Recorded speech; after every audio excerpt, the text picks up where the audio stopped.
Selamat datang ke Bahasa Rahsia Bahasa Melayu, sebuah karya hebat oleh Azizul Rahman yang diterbitkan pada tahun 1995 sebagai sebahagian daripada siri Khazanah Dialek Melayu oleh penerbit Universiti Kebangsaan Malaysia.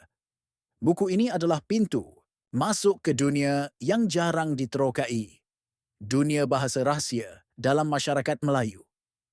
Apa yang menjadikan buku ini begitu unik adalah pendekatannya yang mendalam terhadap elemen linguistik yang sering tidak diperhatikan, tetapi mempunyai peranan yang penting dalam budaya Melayu. Bahasa rahsia, atau dalam beberapa konteks disebut bahasa sulit, adalah satu bentuk komunikasi yang digunakan untuk menyembunyikan makna sebenar daripada pihak luar. Ia mencerminkan kreativiti, identiti budaya, dan daya imajinasi masyarakat Melayu.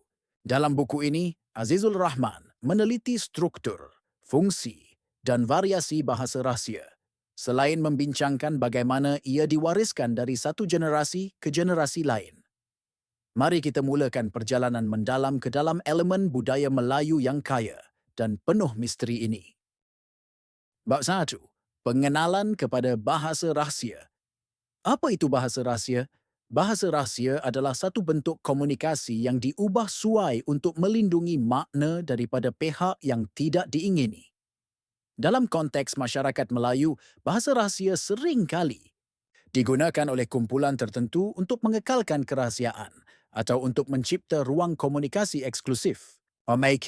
Ia digunakan dalam pelbagai konteks seperti permainan kanak-kanak, perdagangan, seni budaya dan juga dalam kehidupan sosial harian. Sebagai contoh, dalam permainan tradisional kanak-kanak seperti konda-kondi atau galah panjang, kanak-kanak sering mencipta istilah baharu yang hanya difahami oleh kumpulan mereka. Bahasa rahsia ini memberikan mereka kelebihan strategik dalam permainan, selain menjadikannya lebih menyeronokkan.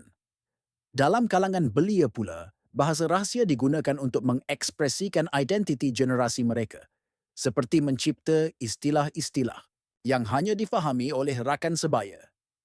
Ini mencerminkan bagaimana bahasa rahsia menjadi cerminan kreativiti dan daya imajinasi masyarakat Melayu. Namun, bahasa rahsia bukan hanya alat untuk menyembunyikan maklumat. Ia juga merupakan satu bentuk seni linguistik. Dalam beberapa konteks, bahasa rahsia digunakan untuk mencipta elemen estetika, seperti dalam pantun, syair, dan lagu tradisional. Penulis menekankan bahawa bahasa rahsia memainkan peranan penting dalam memperkaya tradisi lisan dan seni budaya masyarakat Melayu. Bab 2. Sejarah dan asal-usul bahasa rahsia Melayu. Sejarah bahasa rahsia dalam masyarakat Melayu berkait rapat dengan sejarah perdagangan, penjajahan, dan interaksi budaya. Pada zaman kegemilangan Kesultanan Melayu Melaka, misalnya, bahasa rahsia digunakan oleh pedagang untuk melindungi maklumat penting seperti harga, kualiti barang, dan lokasi dagangan daripada pesaing. Bahasa rahsia ini sering kali dicipta menggunakan kod yang mudah difahami oleh ahli kumpulan, tetapi tidak dapat ditafsirkan oleh pihak luar. Semasa penjajahan, bahasa rahsia memainkan peranan dalam gerakan kemerdekaan. Dalam kalangan pejuang kebebasan, istilah atau frasa tertentu digunakan untuk menyampaikan maklumat tanpa diketahui oleh pihak penjajah. Sebagai contoh, simbol atau kata-kata yang kelihatan biasa diubah untuk membawa makna rahsia. Ini menunjukkan bahawa bahasa rahsia bukan hanya alat komunikasi, tetapi juga simbol penentangan dan perjuangan. Pengaruh budaya asing juga memainkan peranan dalam membentuk bahasa rahsia Melayu. Interaksi dengan pedagang Arab, Cina, dan India memperkenalkan istilah-istilah baharu yang akhirnya diintegrasikan ke dalam bahasa rahsia tempatan. Sebagai contoh, beberapa istilah dari bahasa Arab digunakan dalam kalangan pelajar agama untuk menyembunyikan makna tertentu daripada orang awam. Ini menunjukkan bagaimana bahasa rahsia menjadi bukti kekayaan budaya dan sejarah masyarakat Melayu. Bab 3.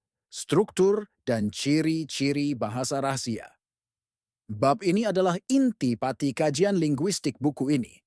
Penulis menganalisis bagaimana bahasa rahsia dicipta melalui perubahan fonologi, morfologi, dan sintaksis. Salah satu teknik yang sering digunakan ialah menambah, mengganti, atau menggugurkan suku kata untuk mencipta bentuk baru yang sukar difahami oleh mereka yang tidak mengetahui kod tersebut. Sebagai contoh, kata makan boleh diubah menjadi mamakan atau kamankan, bergantung pada kod yang digunakan.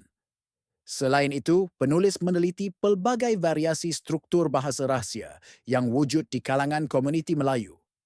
Sebagai contoh, di pantai timur semenanjung Malaysia, nelayan mungkin menggunakan kod tertentu untuk berkomunikasi tentang lokasi tangkapan ikan.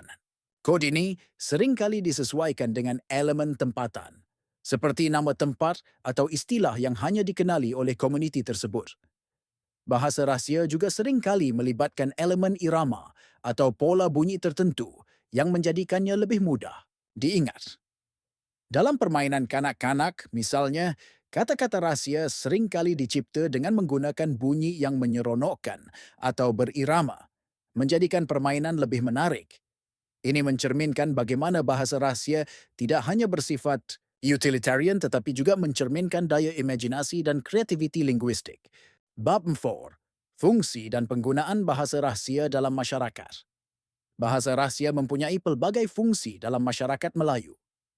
Salah satu fungsi utamanya adalah untuk melindungi maklumat daripada pihak luar.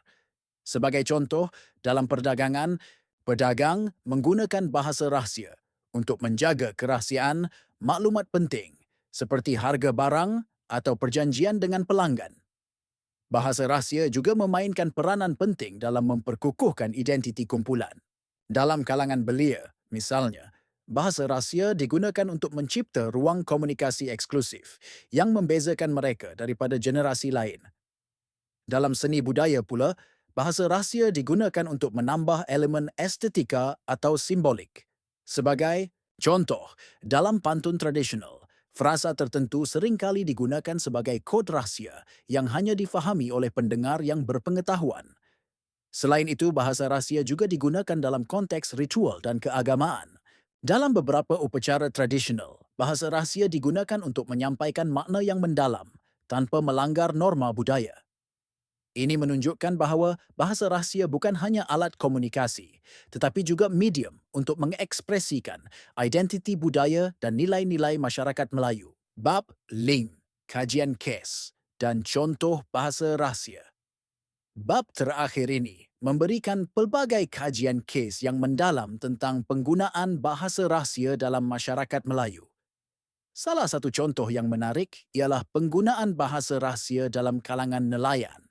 Di pantai timur, nelayan seringkali menggunakan kod tertentu untuk berkomunikasi tentang lokasi tangkapan ikan, memastikan maklumat ini tidak sampai kepada pihak luar.